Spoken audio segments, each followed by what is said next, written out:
Salut tout le monde, j'espère que vous allez bien. Et aujourd'hui, on se retrouve pour Batman Dark City, Gotham War.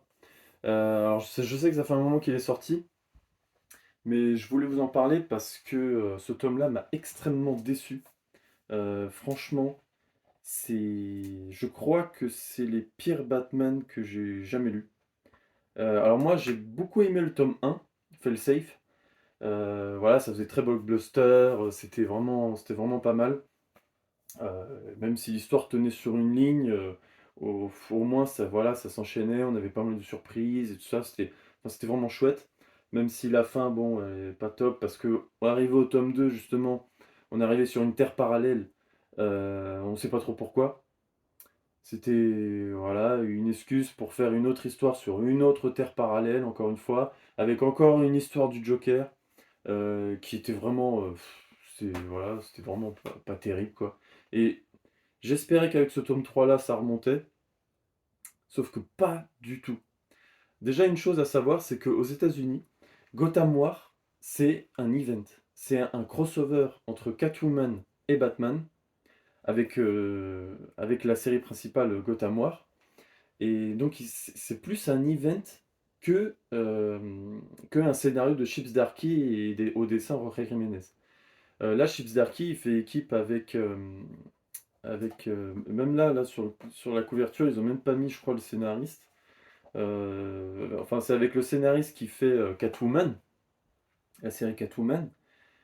Et je pense qu'ils auraient dû mettre ça, Gotham War, en tant qu'event, du style Shadow War, comme Batman Shadow War. Ça, c'était un event. C'est pas la suite de Batman ni quoi que ce soit. Il y a pas de. Voilà, c'est un récit complet. Bien sûr qu'il fallait lire Batman et Robin, la série Infinite Robin, et Deathstroke, qui n'est pas sorti du coup en France. Euh, mais au moins, voilà, au moins les choses étaient claires. C'est un récit complet, voilà, on pouvait lire indépendamment. Et puis après, si on avait envie, on lisait euh, Batman, Robin et autres. Voilà, au moins les choses étaient claires. Sauf que là, avec ça, ils en ont fait un tome 3 de Batman. Et ça, bah, du coup, c'est pas bon du tout. C'est pas bon du tout.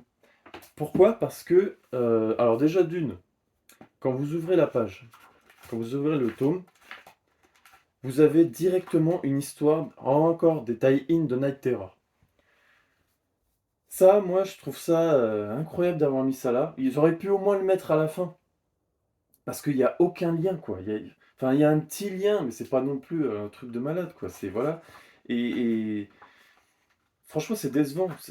Il y a deux chapitres de Night tie-in de Batman, de Night Terror, qui ne servent strictement à rien. C'est même pas la peine de les lire. Franchement, moi, les tie-in de Night Terror, j'en peux plus. Parce que ils sont partout.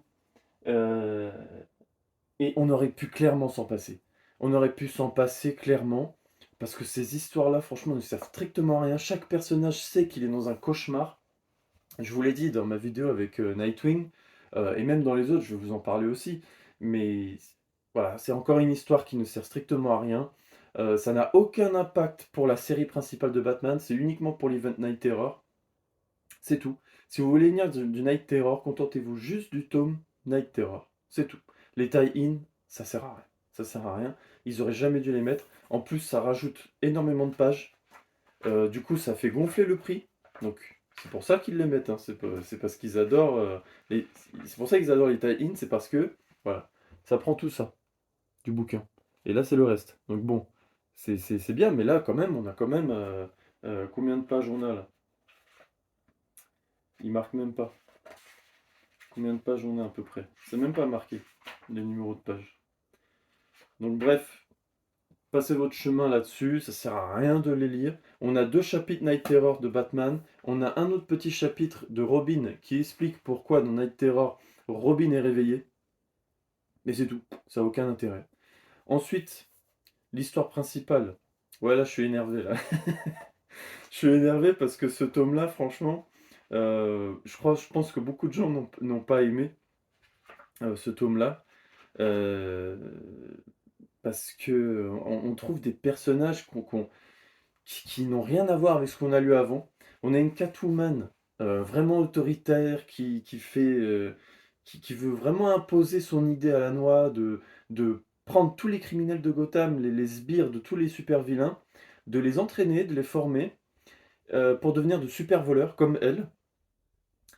Sauf que je vois pas trop. Enfin, on voit tout de suite que, scénaristiquement parlant, bah, c'est pour qu'il y ait quelque chose d'autre derrière. Tu vas pas faire ça comme ça pour au final, ouais, bon, ils vont être voleurs et voilà, c'est tout. Non, forcément, il y a un vilain qui vient et qui va profiter de ça pour. Il s'agit de Vandal Savage. Alors déjà, c'est sympa de revoir Vandal Savage. Moi, j'étais plutôt content. Ouais, bon, ok, c'est pas mal. Sauf que la raison pour laquelle il vient et ce qu'il va faire, il y a rien, quoi. Il y a aucun charisme, il a rien du tout.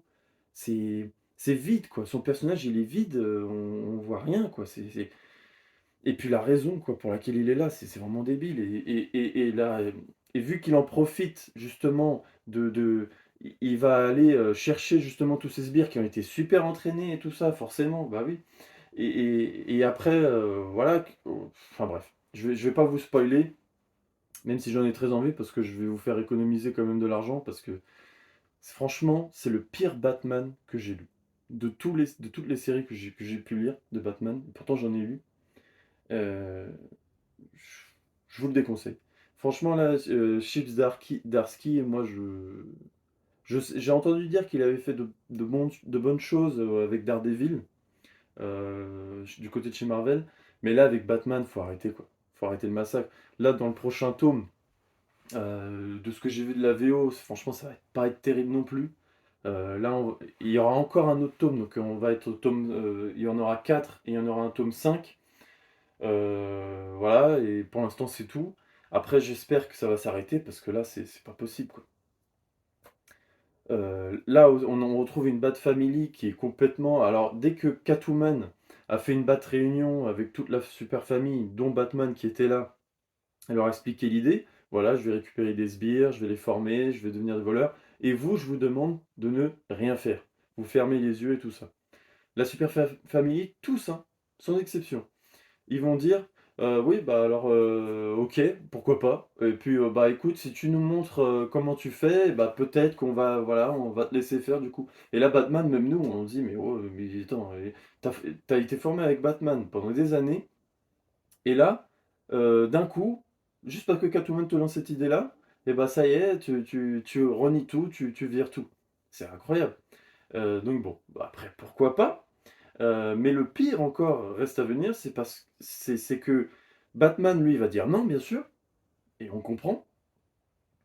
Euh, et la Bat Family, en fait, Batman va essayer enfin, va arrêter tous ces cambrioleurs, il va les arrêter un par un, parce qu'il va voir en fait, il va se passer un truc, il va voir les conséquences que ça a. Euh, En fait, il va se passer quelque chose, j'ai pas trop envie de spoiler, en fait, c'est pour ça. Mais il va se passer quelque chose avec un personnage, donc un voleur. Voilà, il va y avoir un accident. euh, et lui, il va pas être content, Batman. Donc du coup, il va décider de mettre fin à tout ça. Il va arrêter tous ces voleurs. Et voilà. Euh, mais du coup, la Bat Family va l'empêcher d'arrêter tous ces voleurs. Et quand on dit empêcher, ils vont vraiment se fighter, quoi. Vraiment se taper dessus, mais presque franchement, vous verrez les scènes de combat, c'est juste impressionnant, quoi. Ils se tapent vraiment dessus. Alors que bon, ils sont comme une famille, il faut pas l'oublier. On peut discuter, quoi, calmement, pas la peine d'en venir aux mains comme ça et de se frapper, quoi, au point presque de se tuer. C'était vraiment, voilà. Enfin voilà, du coup on retrouve des personnages qu'on n'a pas vus. Red Hood, mais qui est totalement à l'ouest. Red Hood, il est du côté de Selina. Enfin, voilà, il est complètement fou. Batman, il prend une décision radicale pour décider d'arrêter Redwood parce qu'il partait en sucette. Nightwing, moi, ça m'a étonné aussi parce que Nightwing, ça a été le seul personnage à chaque fois qui est derrière Batman et qui le soutient, malgré les défauts de Batman, tout ça, il le soutient. Mais non, là, Nightwing prend aussi une décision radicale pour Batman. Enfin voilà, c'est vraiment c'est dommage, quoi. C'est vraiment dommage. Je enfin voilà, je suis très déçu parce que c'était, je m'attendais à beaucoup mieux quand même et encore une fois, moi je trouve que c'était une mauvaise idée de le mettre en tome 3 et pas comme un event. Ils auraient dû le mettre comme un event, quoi, pas comme un tome 3. Et au niveau des dessins, pareil, c'est une catastrophe. Là, ici, vous mettent Chips Darsky, Jorge Jiménez au dessin, alors que Jorge Jiménez, il fait à peine 2 chapitres. Il fait que 2 chapitres hein, dans tout le tome, hein, dans tout le pavé que vous avez là. Il y a une multitude de dessinateurs. Chaque chapitre a son propre scénariste et propre dessinateur. Voilà la liste des dessinateurs et ancrage. Il y en a beaucoup. Et ils sont tous différents les uns des autres. Bon, Night Terror, j'en parle pas. Pour euh, la série Gotham Noir, là on a des dessins, je sais plus c'est qui dessine. Attendez, excusez-moi, je vais vous montrer. Qui c'est qui dessine ça déjà? C'est Mike Hawthorne. Hawthorne, franchement, je déteste ses dessins. Il était déjà dans le tome 2. C'est vraiment très moche, quoi. C'est vraiment. C'est horrible, quoi. C'est vraiment très très moche. Je vais vous montrer. Par exemple, voilà Célina. Là. C'est horrible. Là, franchement, c'est vraiment pas terrible, quoi. Moi, j'aime pas du tout ces dessins-là. Et après, quand vous changez de chapitre, voilà, là, juste le chapitre juste après, hein, et bah là, on a du Jorge Jiménez. Et voilà, c'est magnifique, là, quoi. Voilà. Mais après, vous avez encore un autre dessinateur, juste après. Euh, vous avez encore d'autres dessinateurs, enfin voilà, quoi. Ça nous fait pas du tout rentrer dans l'histoire. Et le dernier chapitre, c'est une catastrophe. Le dernier chapitre, il a été dessiné, mais on dirait qu'il a été fait à la va-vite. Même Vandal Savage, on le voit à sa première apparition, c'est Jorge Jiménez qui le dessine. Et bon, il a des vêtements particuliers, il a une petite barbichette. Et au dernier chapitre, on le voit avec d'autres vêtements, alors que ça continue. Hein. Et là, il a une grosse barbe, des cheveux tout lisses, enfin voilà. Il est complètement différent de ce que Rory Jiménez a dessiné. On dirait qu'ils ne sont pas mis en communication et du coup, ils ont fait à leur sauce. Allez, c'est pas grave, on y va.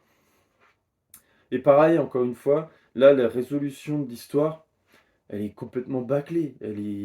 Il y a aucun intérêt là-dedans.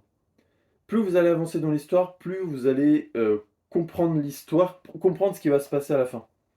Mais c'est juste horrible. C'est juste horrible, quoi. C'est n'importe quoi. Euh, Enfin voilà. C'est vraiment pas terrible, quoi. Franchement, je le conseille pas.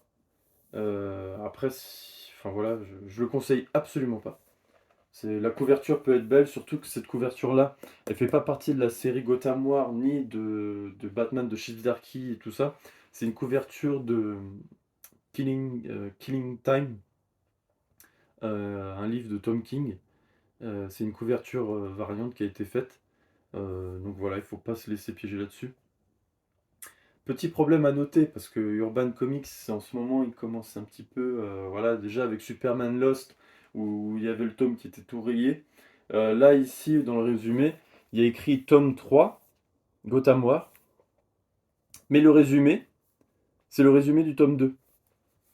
Donc je sais pas vous, regardez, vérifiez si vous avez fait attention, mais c'est le résumé du tome 2. Et pas du tome 3. Donc est-ce que ils ont capté que c'était nul l'histoire de Gotham War et du coup ils ont dit bon allez on va mettre un autre résumé pour un peu voilà. Donc déjà ça c'est un défaut.